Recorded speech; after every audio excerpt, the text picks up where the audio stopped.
Behold, the Lamb of God who takes away the sins of the world.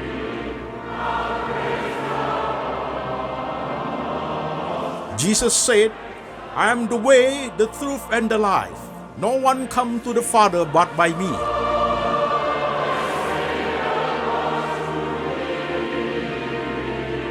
For God so loved this world, so he gave his one and the only Son.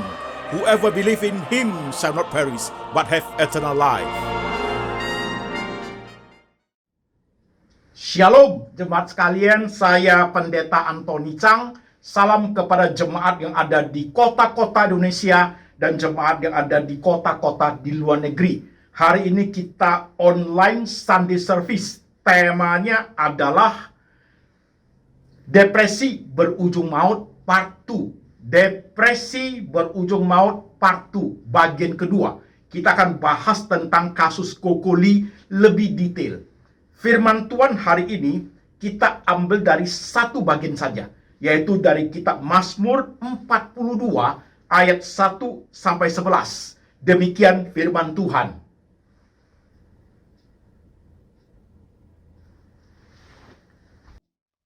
Untuk pemimpin biduan, nyanyian pengajaran Bani Korah. Seperti rusa yang merindukan sungai yang berair, demikianlah jiwaku merindukan Engkau, ya Allah. Jiwaku haus kepada Allah yang hidup. Bilakah aku boleh datang melihat Allah? Air mataku menjadi makananku siang dan malam. Karena sepanjang hari orang berkata kepadaku, di mana Allahmu? Inilah yang hendak ku ingat, sementara jiwaku gundah gulana. Bagaimana aku berjalan maju dalam kepadatan manusia, mendahului mereka melangkah ke rumah Allah, dengan suara sorak-sorai dan nyanyian syukur, dalam keramaian orang-orang yang mengadakan perayaan. Mengapa engkau tertekan, hai jiwaku, dan gelisah di dalam diriku?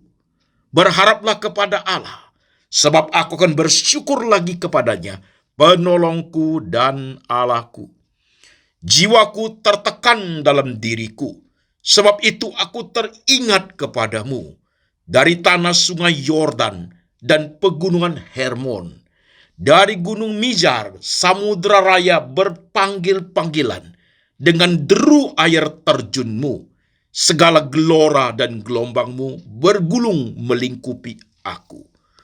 Tuhan memerintahkan kasih setianya pada siang hari, dan pada malam hari aku menyanyikan nyanyian, suatu doa kepada Allah kehidupanku. Aku berkata kepada Allah, gunung batuku, mengapa engkau melupakan aku? Mengapa aku harus hidup berkabung di bawah impitan musuh? Seperti tikaman maut ke dalam tulangku, lawanku mencelah aku, sambil berkata kepadaku sepanjang hari, di mana Allahmu? Mengapa engkau tertekan, hai jiwaku? Dan mengapa engkau gelisah di dalam diriku? Berharaplah kepada Allah, sebab aku bersyukur lagi kepadanya, penolongku dan Allahku. Amin. Saudara-saudara sekalian, firman Tuhan sudah kita baca, firman Tuhan sudah kita dengar. Sekarang saya mengajak setiap jemaat, mari kita tundukkan kepala, kita berdoa. Tuhan Yesus, kami sudah membaca firman-Mu, kami sudah mendengarkan firman-Mu. Sekarang roh Tuhan bekerja, mengurapi hamba-Mu ini, boleh menyampaikan firman Tuhan ke dalam bahasa yang paling sederhana, yang gampang dimengerti oleh seluruh lapisan jemaat, supaya hati kami, pikiran kami, iman kami diteguhkan oleh firman Tuhan. Kami tahu Tuhan Yesus, hidup kami penuh dengan lika-liku. Kami tahu Tuhan Yesus, banyak masalah yang kami hadapi. Kami butuh firman, kami butuh kekuatan, kami butuh pertolongan Tuhan Yesus. Oleh sebab itu, kami serahkan hati kami, pikiran kami, iman kami untuk diperbaharui oleh Roh Tuhan. Tuhan Yesus berbicara, kami mendengar. Kami siap hati untuk menerima sabda Tuhan. Dalam nama Tuhan Yesus kami berdoa. Amin. Shalom jemaat sekalian, apa kabar? Saudara-saudaraku, hari ini tema kita adalah depresi berujung maut part 2, bagian kedua. Kita akan membahas khusus tentang kasus Coco Lee, selebritis asal Hong Kong, penyanyi asal Hong Kong, yang 10 hari yang lalu mengakhiri hidupnya dengan menghilangkan nyawanya sendiri. Kita akan bahas lebih detail. Saudara-saudara sekalian, perikop yang kita baca tentunya akan juga membahas tentang perikop yang kita baca minggu lalu, yaitu Matius pasal 6 ayat 34 sampai 25. Pengkhotbah pasal 3 ayat 1 sampai 15. Jadi 3 perikop itu, hari ini kita baca 1 perikop saja, tapi 2 perikop minggu lalu itu tetap akan dikaitkan dengan tema yang sama hari ini. Saudara-saudara sekalian, saya tidak akan mengulangi part 1. Depresi berujung maut part 1, tidak akan mengulang. Saudara yang serius memahami tentang stres dan depresi, saudara yang sedang mengalami stres berat atau depresi akut, saya tidak paksa, tapi adalah suatu keharusan saudara kembali mendengar seri pertama daripada depresi berujung maut. Karena secara detail pembahasan hari ini khusus tentang depresi fase keempat dan fase kelima saja. Fase 1, 2, 3 sudah tidak saya bahas. Oke saudara sekalian, sekarang perhatikan dengan teliti. Saudara-saudaraku, jangan lupa kalimat saya di seri pertama minggu lalu. Jangan pernah menganggap remeh stres dan depresi. Jangan pernah menganggap remeh stres dan depresi. Data resmi WHO, Badan Kesehatan Dunia, Organisasi Badan Kesehatan Dunia, memberi data resmi 1 juta jiwa orang mengalami depresi dan menghilangkan nyawa mereka sendiri. Itu yang terjadi per tahun. Yang menduduki ranking 1, 2, dan 3 di Asia Tenggara adalah Thailand, Singapura, dan Vietnam. Saudara sekalian, ingat ya saudaraku, jangan anggap remeh. 1 juta jiwa orang menghilangkan nyawa sendiri karena depression. Ingat itu saudara sekalian. Dan kita hidup dalam dunia ini, kita adalah bagian dari orang-orang yang mengalami hal seperti itu. Kita juga ada orang-orang yang menghadapi banyak problema kehidupan. Ingat, oke saudaraku, sekarang kita lanjut. Data yang saya dapat, saya cek di Google tentang Coco Lee adalah sebagai berikut. Saudara menyimak sebagai berikut. Coco Lee itu berusia 48 tahun. 48 tahun. 10 hari yang lalu, ia meninggal dengan menghilangkan nyawa sendiri, saudaraku. Oke? Coco Lee itu waktu dia kecil, dia sampai di high school, kemudian dia berhenti tidak masuk ke pendidikan lebih tinggi, tapi dia meniti karir. Coco Lee itu meniti karir sudah sekitar 30 tahun di dunia tarik suara, dunia nyanyi, dunia cipta lagu, sangat terkenal di Amerika, Eropa, dan Asia. Jadi Coco Lee bisa dikatakan sudah menjadi legend. Oke, saudara sekalian. Coco Lee menikah tahun 2011 dengan seorang Canadian, seorang barat dari Kanada, orang Kanada. Coco Lee menikah 2011, meninggal pada usia 48. Berarti pernikahannya itu dijalani Coco Lee sekitar 12 tahun. Tapi informasi yang saya dapat, walaupun saya tidak dapat full 100% informasi tentang Coco Lee, sebelum Coco Lee meninggal, dia sudah berpisah dengan suaminya selama 2 tahun. Berarti pernikahan yang 12 tahun itu dijalani oleh Kokoli bersama suaminya hanya 10 tahun. Karena 2 tahun mereka sudah pisah rumah, saudara sekalian. Jadi pernikahan Kokoli itu 10 tahun ya, saudaraku ya. Oke, lanjut. Dalam menjalin pernikahan 10 tahun itu, informasi yang saya baca itu, Kokoli 9 kali gagal untuk memperoleh anak lewat bayi tabung. 9 kali gagal. Saudara menyimak ya, 9 kali gagal. Dari poin itu, saudaraku, dari 9 kali gagal itu, Kokoli adalah pribadi yang sangat ingin sekali mempunyai anak kandung. Kokoli tidak punya anak kandung hasil pernikahan dengan orang Kanada itu. Ingin sekali punya anak. Sampai dia 9 kali berusaha lewat bayi tabung. Tetapi gagal. Kegagalan seperti itu membawa Kokoli, itu adalah hal yang pertama dalam dirinya itu, pasti dia sudah stres berat. Ingin sekali dia punya anak itu. 9 kali dia berusaha. Stres yang berat itu sudah membuka ruang pintu depresi untuk dia masuk fase pertama. Berhenti sampai di situ dulu. Saudara-saudara sekalian, rasa ingin memiliki itu, merasa tidak punya itu, suasana hati yang seperti itu, cita-cita yang tidak tercapai itu, saudaraku, ya, bagi orang seperti Kokoli, di tengah dunia yang dia hidupi, bertemu keluarga, bertemu banyak teman, bertemu sesama selebritis, bertemu dengan orang-orang penggemarnya, atau bertemu keluarga-keluarga yang lain. Ketika dia melihat anak kecil, dia melihat bayi, dia melihat orang membawa anak-anak, tanpa dia sadari atau dia sadari, itu hatinya tertusuk bukan main. 9 kali loh dia berusaha. Inginannya punya anak itu sangat besar. Itu awal daripada stresnya Kokoli, sudah pasti. Sangat ingin sekali punya anak, tetapi dia tidak mendapatkan anak itu. Katakanlah Tuhan tidak memberi anugerah keturunan kepada Kokoli, terlepas dari mungkin ada kelainan tubuhnya atau ada sesuatu dalam tubuhnya, kita tidak tahu. Yang jelas adalah Tuhan tidak memberikan anugerah anak kepada Kokoli. Oke, itu yang dialami. Itu dia sudah masuk ke stres akut, pintu depresi sudah terbuka itu.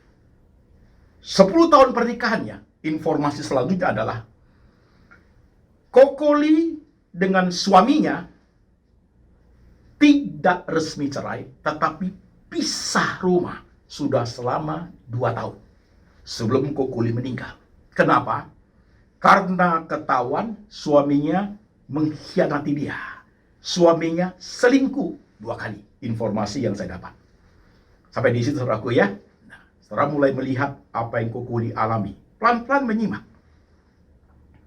Ketika keinginan yang sangat ingin punya anak kandung tidak tercapai, ditambah dengan pengkhianatan suami, ditambah dengan pengkhianatan suami, pengkhianatan cinta pernikahan mereka. Waktu Kokoli menikah 2011 itu sangat luar biasa megah, mewah pernikahannya, saudaraku. Karena dia terkenal, sangat mewah. Pengkhianatan suami itu pasti melukai batin Kokoli. Pasti. Secara pelan-pelan saya menguraikan dengan baik. Setelah keinginan untuk punya anak itu 9 kali gagal lewat bayi tabung, merasa diri terpukul, merasa tidak bisa punya anak. Sekarang ditambah dengan pengkhianatan suami. Kokoli seperti jatuh tertimpa tangga, sudah pasti. Dia merasa dirinya itu tidak dibutuhkan. Dia merasa dirinya itu tidak mendapat anugerah anak. Dia merasa dirinya itu tidak disayang suami.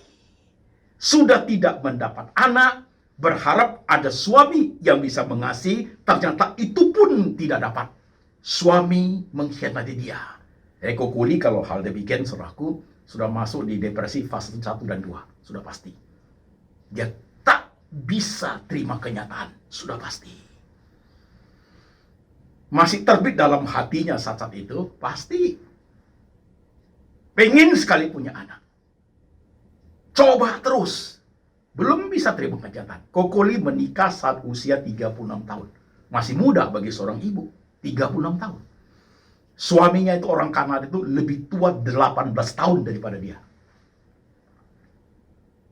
Ketika dia tidak bisa terima kenyataan, tidak bisa punya anak, ditambah dengan tidak bisa terima kenyataan, dikhianati suami. Kokoli sudah masuk depresi fase kedua, sudah pasti. Makan obat, tidur, obat penenang, sekalipun dia masih berkegiatan loh. Masih kesana masih terkenal, masih. Saudara sudah melihat ya. Nah, sekarang peristiwa berlanjut.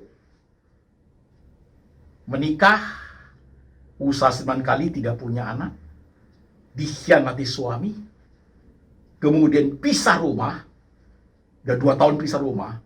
Kalau sudah 2 tahun pisah rumah, sedang urus surat cerai menurut informasi itu, di start point seperti itu, Kokoli pasti sudah masuk ke dunia loneliness. Sudah pasti. Ke dunia yang sangat sepi. Ada 2 saudara perempuan, ada mama, tapi siapa yang bisa menggantikan hidup Kokoli untuk suatu sukacita yang besar? Suami sudah nggak bisa. Saudara-saudara mereka punya keluarga. Mama lah satu-satunya. Di tengah loneliness itu, saudara sekalian, peristiwa Kokoli berlanjut. 1 tahun sebelum Kokoli meninggal, ia terdeteksi menderita kanker payudara. Wah, dikasihan. Ini kasihan saudaraku. Jadi mulai lengkap apa yang dialami Kokoli. Depresi itu makin menyala dia. Seperti bensin ketemu api, seri pertama yang saya ngomong itu, makin berkobar dia. Anak tak dapat, suami mengkhianati, sekarang badan ini menderita kanker payudara. Jadi kalau sudah tahu tentang kanker payudara, sudah tidak mungkin dia berharap anak. Sudah nggak mungkin. Sudah tidak mungkin. Yang saya khawatirkan, dia tak bisa terima kenyataan. Menderita kanker payudara.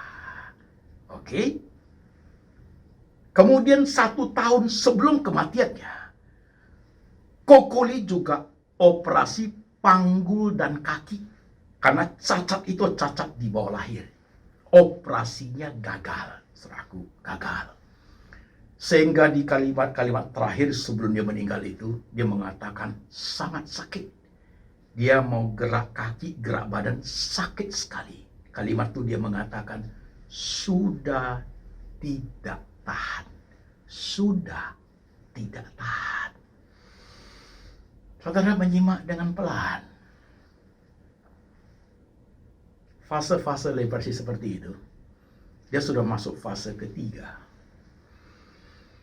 Ketika dia melihat badannya sudah rontok habis, kanker payudara.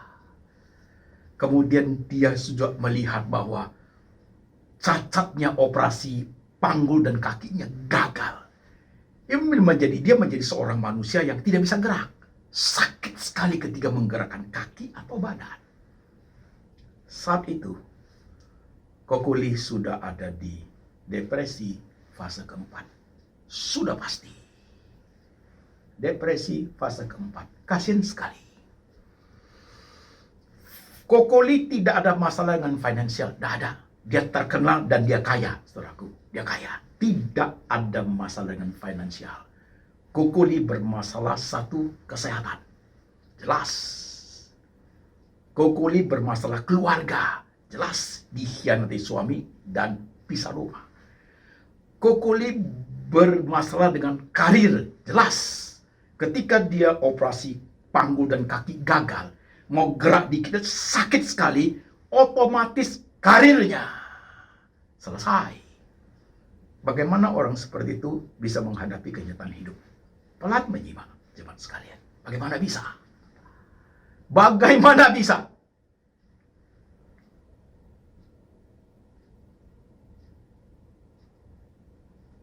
Bagaimana bisa? Saya coba memahami berbagai peristiwa yang dialami Kokoli. Kristen loh dia loh. Dia Kristen, saudaraku. Dia Kristen. Saya coba melihat diri saya. Dulu saya ada orang memang tidak bisa terima kenyataan. Kuliah saya gagal. Bukan karena saya tidak mampu kuliah. Bukan otak saya tidak mampu, bukan. Saya tidak mampu karena masalah finansial. Kuliah saya gagal. Saya tak bisa terima kenyataan itu. Sama sekali tidak bisa terima. Saudara sekalian.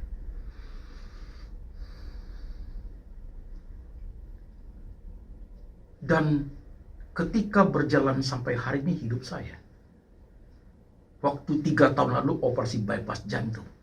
Setelah operasi bypass jantung, 8 bulan kemudian, pendarahan mata. Mata kanan karena diabetes, mata kanan menjadi buta, mata kiri tinggal 16% penglihatannya. Bagaimana bergumul, saudaraku? Kesehatan terancam. Pelayanan terancam. Kalau saya buta total, waktu itu penglihatan mata kiri tinggal 16%. Saya tidak bisa lihat HP lagi. Tidak bisa. Ministry saya akan berhenti. Karena apa? Saya tidak bisa khotbah. Tidak bisa baca Alkitab. Tidak bisa lihat apa yang terjadi dalam dunia ini. Saya tidak bisa melacak berbagai peristiwa untuk menjadi suatu bahan buat saya. Bagaimana menyampaikan sesuatu yang penting kepada jemaat. Mata ini buta, saudaraku. Tertutup, gelap.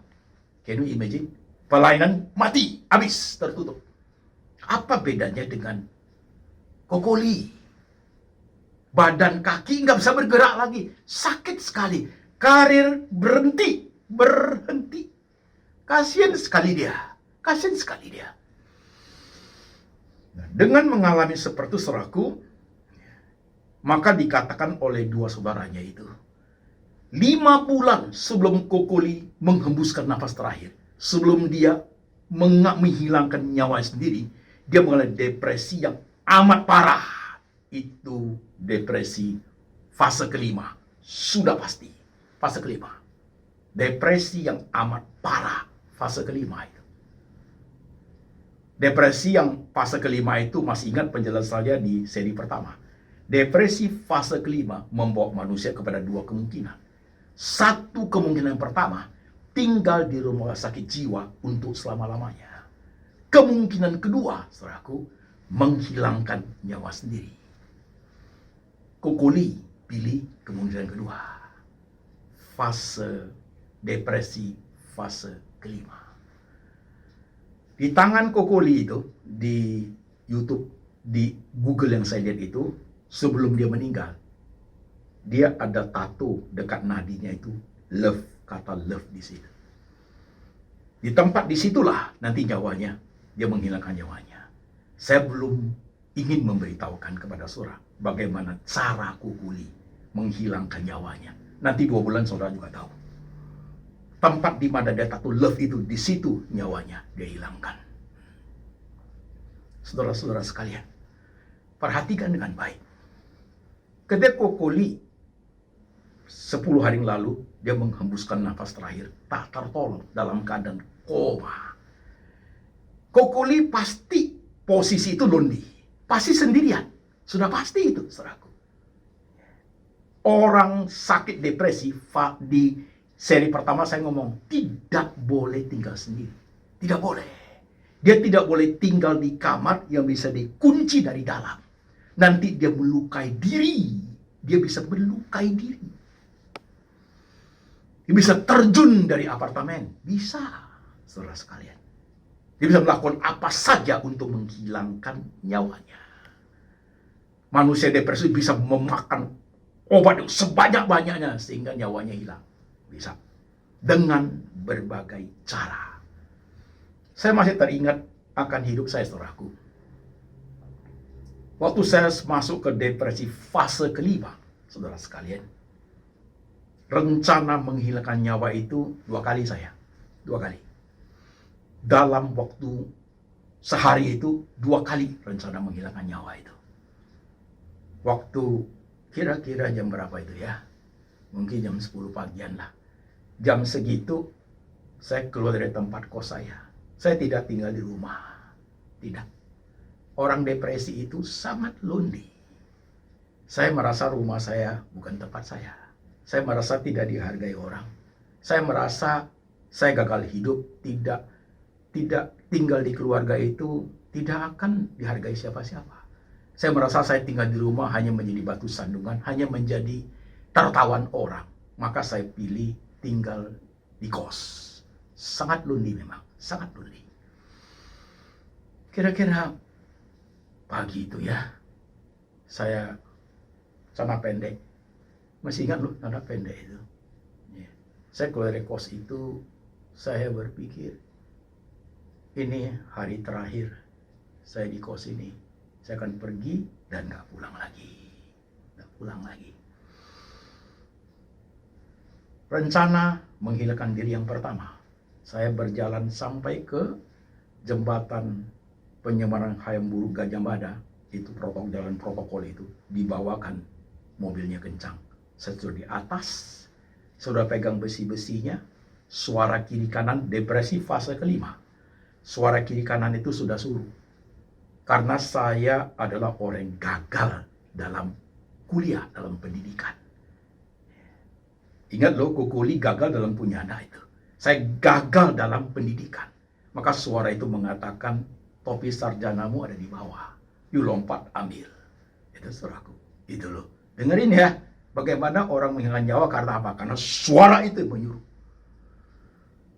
Topi sarjanamu ada di bawah. You lompat, ambil itu. Saudara-saudara sekalian, saya tidak tahu Alkitab, tidak ngerti firman Tuhan. Tapi saya tahu, itu yang namanya Tuhan Yesus. Saya tahu Bapa, Anak, Roh Kudus. Saya tahu itu. Hanya itu yang saya tahu. Firman Tuhan saya tidak ngerti, saudaraku. Tidak ngerti. Karena saya baru percaya Tuhan saat-saat seperti itu. Saya tidak ngerti. Saya udah pegang posisinya. Kalau lompat pasti mati. Pasti mati. Mobil kencang di situ, saudaraku, pasti mati. Tapi saya masih ingat. Saya masih bisa berkata sendirian di situ. Udah saya pegang besinya. Saya bilang, kaki saya kaki Tuhan Yesus. Tangan saya tangan Roh Kudus. Hati saya hati Bapa. Hanya itu yang saya ngomong. Saya bisa turun lagi, saudaraku. Percaya atau tidak percaya. Saya turun, saya jalan sampai ke daerah Mangga Besar, kan itu belok kiri. Sampai Mangga Besar masuk kemana itu? Taman Sari 8 atau 9. Di situ kan ada rel kereta api, saudaraku. Dulu kereta apinya di bawah. Sekarang saudara lihat dia sudah di atas, di flyover sudah. Dulu di bawah. Saya jalan ke dekat sampai di rel kereta api, saya duduk di situ. Saya tidak ngeh, saudaraku, bahwa itu rel kereta api. Masih ingat di seri pertama, orang depresi di fase keempat dan fase kelima sudah tidak sadar bahaya. Dia sudah tidak sadar akan bahaya. Saya nggak tahu loh itu. Itu adalah rel kereta api. Saya nggak tahu, saudaraku. Saya duduk di situ. Saya hanya diajar suara. Duduk di situ, nanti topi sarjananya datang. Itu, saudaraku. Saya duduk di situ. Saya nggak tahu itu rel kereta api. I don't know. Saya duduk di situ, bengong, saya tidak tahu. Sampai ada seseorang, saya nggak tahu itu siapa, kagetin saya. Saudara perhatikan, orang sakit depresi, waktu sudah hidup, you ngomong sama dia pelan, dia sudah tidak masuk, harus dibentak, baru sadar. Dia terbawa ke dunia sadar, begitu loh. Berbicara dengan orang yang depresi itu. Itu orang tuh bentak saya, kaget saya, karena dia ngomong begini. Mau mati ya? Mau digilas kereta api? Saya kaget, saudaraku. Baru saya sadar. Saya duduk di tengah rel kereta api. Suara itu nyuruh saya duduk di situ. Katanya topi sarjana itu akan datang. Rupanya duduk di situ nunggu kereta datang, saudara. Nunggu kereta api datang. Kalau kereta api datang, pasti badan ini sudah terbelah-belah, saudaraku. Nunggu kereta api datang. Tapi kereta apinya tidak datang. Kereta apinya tidak datang. Tuhan tidak mau saya mati, saudaraku. Tuhan tidak mau saya mati. 2 kali rencana untuk menghilangkan nyawa itu tidak jadi. Tidak mati, saudaraku. Setelah itu saya kemana saya tidak ingat. Saya tidak ingat. Karena orang depresi itu pikirannya on off. Kadang-kadang sarasi, kadang-kadang saya nggak tahu lagi berapa jam kemana. Saya nggak ingat. Saya nggak tahu, saudaraku. Saya nggak ingat. Sampai udah malam saya baru kaget. Mau pulang ke kos saya nggak tahu jalan lagi. Karena sudah susah pikirannya. Suara itu sudah mulai buat saya panik. Ingat di seri pertama, suara itu kalau sini kanan kiri telinga dia bilang pergi, kiri bilang pergi, masih tenang. Tapi kalau pergi sini bilang jangan, dia mulai shock. Nah saya mulai kambuh lagi depresi itu. Satu suruh jalan, satu suruh berhenti, mulai ini lagi saudaraku. Saya jalan di Lokasari itu jalan, saya nggak tahu lagi saya punya kos di mana. I don't know. Mungkin kalau saya ganggu orang tahu saya itu pasti sudah mati. Ditakuti atau diejek atau dipukul atau diapa. Saya jalan, saya tidak tahu berapa lama itu saudaraku. Sampai tiba-tiba, percaya atau tidak ya, saya berhenti di satu pintu, apa ini? Itu pintu kos. Kamar saya di atas. Itu loh hidup itu. 2 kali saya rencana tidak mati. Rencana untuk menghilangkan diri ini tidak terjadi.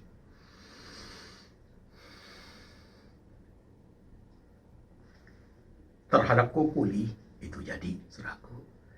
Dia sudah tidak tahan. Dia sudah tidak tahan fase kelima itu. Maka tanggal 5 bulan Juni ini habis dia. Hilang nyawanya. Kokoli meninggalkan banyak harta. Dia buat surat warisan kepada mamanya. Bukan kepada suaminya. Karena mereka sudah pisah rumah. Dan dia tidak punya anak.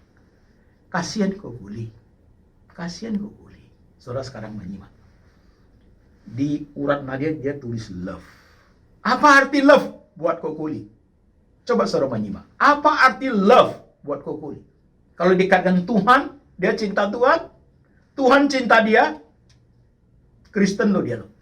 Kalau dikaitkan dengan sesama manusia, dia dapat love dari siapa? Dia dicintai suaminya. Dia nggak punya anak kandung. Paling saudara dia mengasihi dia. Mama dia mengasihi. Cinta apa yang Kokoli dapat dalam dunia yang dia hidupi? Cinta apa? Selama 48 tahun. Cinta apa? Tolong terjemahkan. Tato dia love itu. Tolong terjemahkan. Tolong terjemahkan teman sekalian. Apa artinya buat Kokoli itu? Tolong terjemahkan.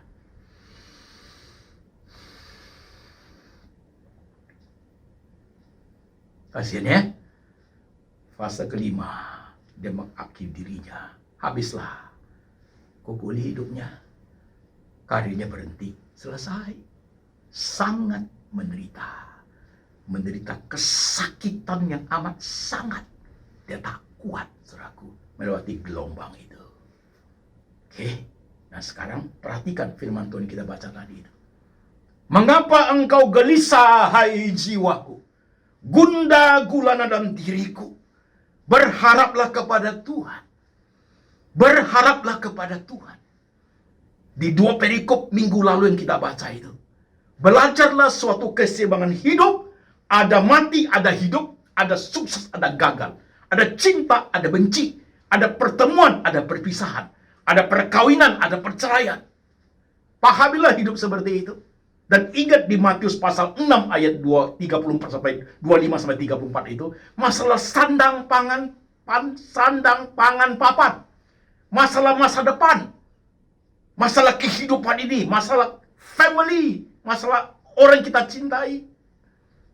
Masalah anxiety, kekhawatiran itu. Itu menyebabkan manusia itu kalau tidak bisa pahami firman Tuhan dengan baik, akan membawa manusia itu, orang percaya sekalipun, pendeta sekalipun, masuk ke dunia stres dan entering the world of depression. Ya, berapa tahun lalu masih ingat ada satu pendeta menghilangkan nyawanya dengan apa? Dia tembak kepalanya sendiri.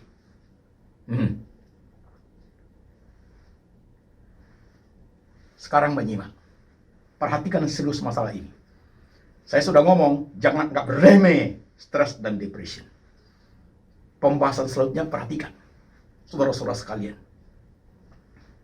ketika depresi sembuh karena anugerah Tuhan, apakah ada kemungkinan orang yang sembuh dari depresi itu kembali mengalami depresi? Jawabnya yes. Kenapa begitu, Pak Pendeta? Bukankah Tuhan sudah sembuhkan? Saudara menyimak apa yang saya jelaskan. Depresi yang sudah Tuhan sembuhkan, pulih, benar. Kuasa Tuhan, yes. Tapi hidup ini harus lanjut. Masalah baru bisa menimbulkan depresi baru, saudaraku. Ya, saya kasih contoh yang biblical. Tuhan Yesus membangkitkan Lazarus, benar? Lazarus sudah mati, dibangkitkan, hidup. Pertanyaan saya, mati lagi nggak Lazarusnya suatu hari? Mati lagi. Karena apa? Mungkin sakit yang lain, mungkin hari tua dia mati. Jadi Yesus ketika membangkitkan Lazarus bukan berarti Lazarus tidak bisa mati lagi. Enggak, tetap aja mati. Setelah sembuh dari depresi, bisa muncul depresi baru enggak? Sangat bisa. Possibility-nya besar. Maka saudara menyimak. Saudara-saudara yang sedang mengalami stres berat, atau saudara yang sedang mengalami depresi fase apapun, saudaraku, cepat tangani dengan baik. Cari rohaniawan, cari psikolog Kristen, cari psikiater Kristen. Kalau seorang Kristen ya, cari pendeta. Kalau saudara seorang Muslim, cari Pak Kiai. Cari Pak Kiai. Saudara seorang Buddhis, cari biksu. Masalah rohani menjadi penting untuk pemulihan dalam masalah depresi yang dialami. Ya. Possibility untuk mengalami depresi baru sangat bisa. Oleh sebab itu, orang yang sedang mengalami depresi atau stres perlu ada penanganan kerohanian yang sangat baik. Yang urgent sifatnya. Urgent sifatnya. Maka saya membuka pelayanan seperti ini, menolong orang yang sakit seperti itu. Yang kedua, saudara sekalian, orang-orang yang pasca depresi, pasca stres sudah sembuh, bukan berarti hidup ini sudah oke semua loh. Udah dengan masalah, Tuhan sudah sembuhkan.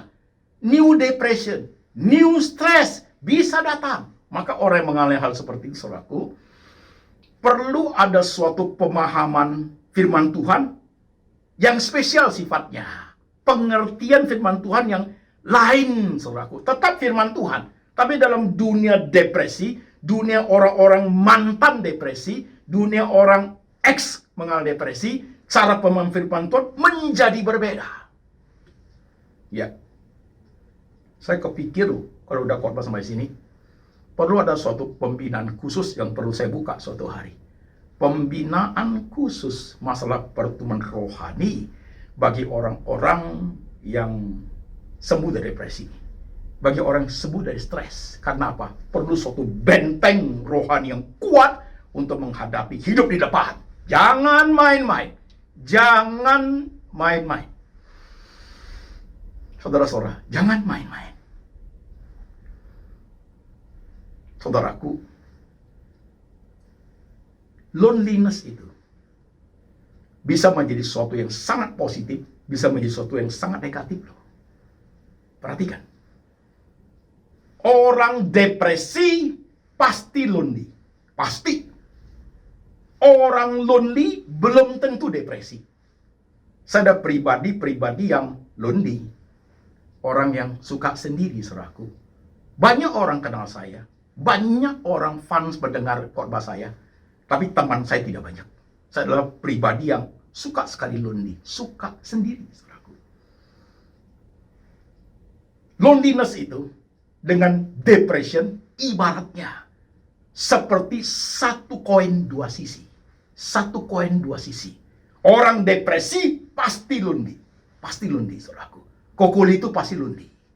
Itu membawa dia untuk menghilangkan nyawanya sendiri. Pasti lonely. Pasti lonely. Loneliness itu bisa menjadi faktor yang sangat positif setelah orang mengalami depresi, saudaraku. Maka saya mengatakan, saudara sekalian, saya adalah pribadi yang mengalami depresi sekaligus loneliness. Ya kan? Itu sudah saya lewati loh, saudaraku. Sudah saya lewati. Saya juga lah pribadi yang loneliness. Sampai hari ini saya lonely, pribadi saya. Orang yang loneliness, tapi bukan masuk ke dunia depresi karena saya sembuh dari situ, tapi masuk ke dunia kontemplasi.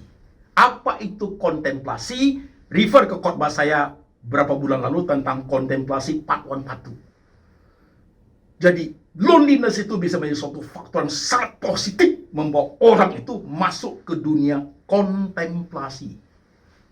Saudara, coba perhatikan khotbah saya puluhan tahun, termasuk yang di YouTube sekitar 300-an khotbah, saudaraku. Semua khotbah saya adalah hasil kontemplasi terhadap firman Tuhan, saudaraku. Pasti. Kalau saudara teliti mendengar, menyimak dengan baik, saudaraku. Saya tidak pernah khotbah untuk saudara senang-senang, enggak. Saudara menyimak dengan baik, itu khotbah yang saya buat itu, saudaraku. Itu touching your soul, touching your heart, touching your mind. Itu menyentuh jiwamu, menyentuh pikiranmu, menyentuh hatimu, saudaraku. Itu bukan hasil ciplakan atau apa, enggak, saudaraku. Itu adalah jalur kontemplasi puluhan tahun, saudara sekalian. Loneliness itu membawa saya ke satu dunia depresi, sudah selesai. Loneliness itu dalam bentuk positif membawa saya ke dunia kontemplasi. Kontemplasi. Saudara-saudara sekalian, perhatikan dirimu masing-masing. Perhatikan. Hidup ini seperti ini loh. Saudara yang sudah sembuh dari stres dan depresi, kau mau bangun rumah di atas pasir atau di atas batu?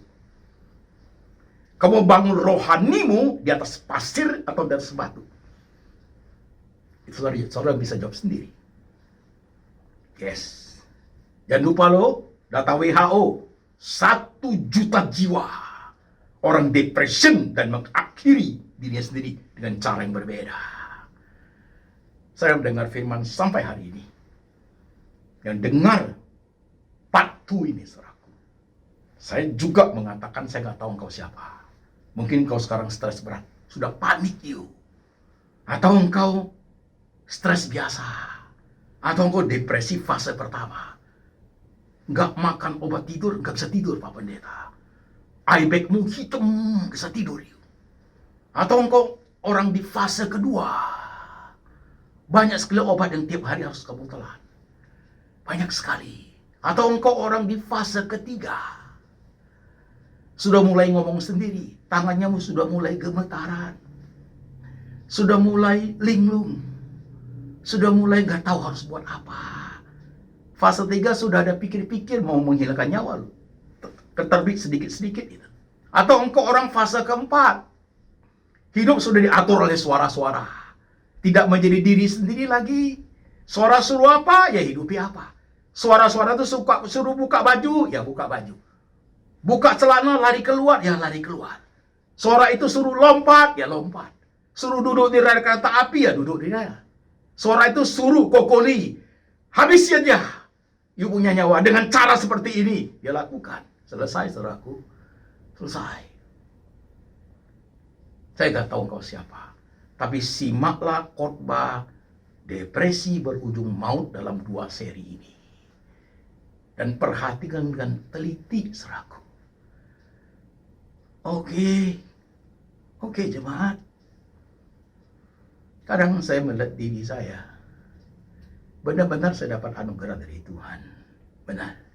Kokoli enggak mendapat dia enggak dapat. Dia tidak dapat. Dia tidak dapat. Dia tidak dapat. Saya dapat. Maka kebutuhan rohani saya menjadi unik dalam memilih firman. Ya. Oke. Anak remaja, you bisa gagal banyak hal lo. Banyak keinginan kamu inginkan bisa aja nggak tercapai loh. Hai pemuda, kau bisa putus cinta lo. Kau bisa gagal kuliah lo. Bagaimana kau memahami kebenaran itu dengan baik. Kau bisa sukses juga. Orang-orang yang menikah bisa terjadi perceraian lo. Itu pun yang kita tidak ingini bukan? Tapi dalam dunia yang kita hidupi bisa loh. Kau bisa mengalami kepahitan yang amat sangat dalam hidup ini karena banyak orang berdosa yang melukai hati kita. Juga bisa karena kesalahan kita buat membuat dirinya menjadi tidak ada gunanya lagi. Ya. Orang-orang pengusaha besar, konglomerat, bisnismen kelas menengah, karyawan, masalah finansial membuat kamu bisa kehilangan segala-galanya loh. Bisa mau engkau juga masuk ke fase kelima depresi dulu. Buat apa saya hidup Pak Pendeta, apapun sudah tidak ada. Kokoli nggak mau hidup, dia tidak mau hidup. Suami nggak ada, anak kandung nggak pernah ada. Harta ada. Talenta nggak bisa dipakai lagi. Badan sakit semua. Nggak ada lagi yang bisa dihidupi. Nggak ada. Nggak ada lagi. Dia memilih untuk mengakhiri hidup. Kau yang mendengar firman hari ini, coba lihat dirimu masing-masing, ya. Kau orang tua yang sudah tua, yang sudah merasa nggak punya apa-apa. Anak cucu pun tidak sayang, hati-hati hidup, hati-hati. Kau masih punya Tuhan. Kau masih punya Tuhan. Pahami khotbah hari dengan baik, dengar berkali-kali. Dengar berkali-kali. Dengar berkali-kali. Telusuri semua khotbah tentang stres dan depression yang saya khotbahkan selama ini di YouTube channel saya. Teliti dengan baik. Dan suatu hari saya akan buka pembinaan kerohanian memahami firman Tuhan bagi orang-orang yang setelah sembuh dari dunia depresi dan dunia stres. Suatu cara yang unik memang untuk mengerti kebenaran itu. Dan tidak ada orang mau mengalami depresi supaya saya ngerti firman Tuhan. Nggak ada orang mau. Tapi kalau sudah terjadi, kita harus membangun rumah di atas batu. Jangan lupa, depresi baru bisa muncul. Jangan lupa, stres baru bisa muncul ketika masalah baru datang. Jangan lupa. Oke saudaraku, bawa firman dipulang. Bawa firman dipulang. Pahami hidup dengan baik. Hapus air mata. Hapus ketakutan hati. Melihat Tuhan yang hidup itu seperti hari ini sedang berbicara kepada engkau. Ya, yes. Tuhan sedang memahami hidupmu. Firman itu sedang menyentuh jiwamu, touching your soul. Firman itu sedang masuk dalam semua relung bagian hidupmu itu. Sampai ke bagian kau sembunyikan, firman sudah mengorek-ngorek di situ, sudah menancap di situ kebenarannya. Supaya kau terbuka, open system untuk Tuhan perbaiki. Saya tidak tahu Kokoli itu, karena saya tidak ada informasi 100% tentang dia. Ada bagian-bagian hidup dia yang dia tutupi, I don't know. Saya tidak tahu tuh. Ada bagian sisi gelap Kokoli, I don't know, saudaraku. Masih banyak hal yang misteri, I don't know. Tapi Tuhan tahu semuanya. Oke. Mari jemaat kita tunduk kepala, kita berdoa. Tuhan Yesus, 2 seri khotbah ini, ketika depresi berujung maut, part 1 dan part 2, taruhlah di hati kami Tuhan. Taruhlah firman yang kami baca itu di hati kami Tuhan. Kami tidak kebal akan hal itu, tapi kami punya Tuhan Yesus. Kami punya Tuhan Yesus. Tuhan, lihat setiap anak-anak-Mu yang kepalanya sedang tertunduk, Tuhan Yesus. Mungkin mereka stres ringan.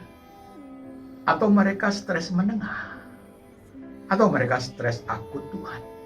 Sudah panik berat. Atau mereka depresi fase pertama Tuhan. Obat sudah harus telan obat tiap hari. Atau mereka di depresi fase keempat Tuhan. Hidup dikendalikan oleh suara-suara. Gak tahu lagi harus buat apa. Linglung. Sudah tidak kenal orang lain. Diri sendiri aja sudah tidak kenal. Atau sudah di fase kelima. Rencana ini itu Tuhan Yesus. Kiranya Engkau berkenan atas umat-Mu Tuhan. Teguhkan mereka di tengah kepahitan, tidak bisa terima kenyataan. di tengah kehilangan yang amat sangat, luka batin, gundah gulana jiwa, jiwa tertekan oleh karena himpitan dalam kehidupan. Bantulah Tuhan Yesus, tolonglah Tuhan Yesus, mereka yang sedang tertunduk hari di hadapan Engkau. Kuasa roh Tuhan bekerja di hati mereka ya Tuhan. Beranugerah, berbelas kasihan ya Tuhan. Berbelas kasihan ya Tuhan Yesus di tengah dunia yang kami hidupi ini. Apapun kehilangan itu, Tuhan mampukan kami menerima kenyataan hidup. Ajar kami untuk menerima kenyataan bagian yang sudah tidak bisa kami ubah. Ajar kami berani menghadapi hal-hal yang masih mampu kami ubah. Ajar kami untuk punya hikmat dan bijaksana, membedakan mana yang mampu kami ubah dan mana yang sudah tidak bisa kami ubah ya Tuhan. Ya Tuhan. Hamba berdoa untuk keluarga Kokoli, saudara-saudara perempuannya, mamanya. Tuhan perbaharui mereka. Tuhan hibur mereka. Pasti hati mamanya sangat sedih. Sangat sedih Tuhan. Sangat sedih. Tuhan Yesus, teguhkan mereka. Hibur mereka ya Tuhan. Dan untuk umat-Mu yang tertunduk hari ini, letakkan tangan-Mu di kepala mereka ya Tuhan. Letakkan tangan-Mu di hati mereka ya Tuhan. Teguhkan hidup mereka. Teguhkan iman mereka ya Tuhan. Supaya mereka hidup seturut dengan firman. Dan biarlah berkat ini turun atas mereka. Kasih setia dari Bapa di sorga turun atas jemaat. Yesus Kristus gembala yang baik, pemelihara jiwa kami. Dan Tuhan Roh Kudus selalu mengurapi kami, mengajar kami tentang firman, hidup bersama dengan firman, sampai selama-lamanya, sampai Tuhan Yesus datang kembali menjemput setiap orang percaya. Dalam nama Tuhan Yesus, amin.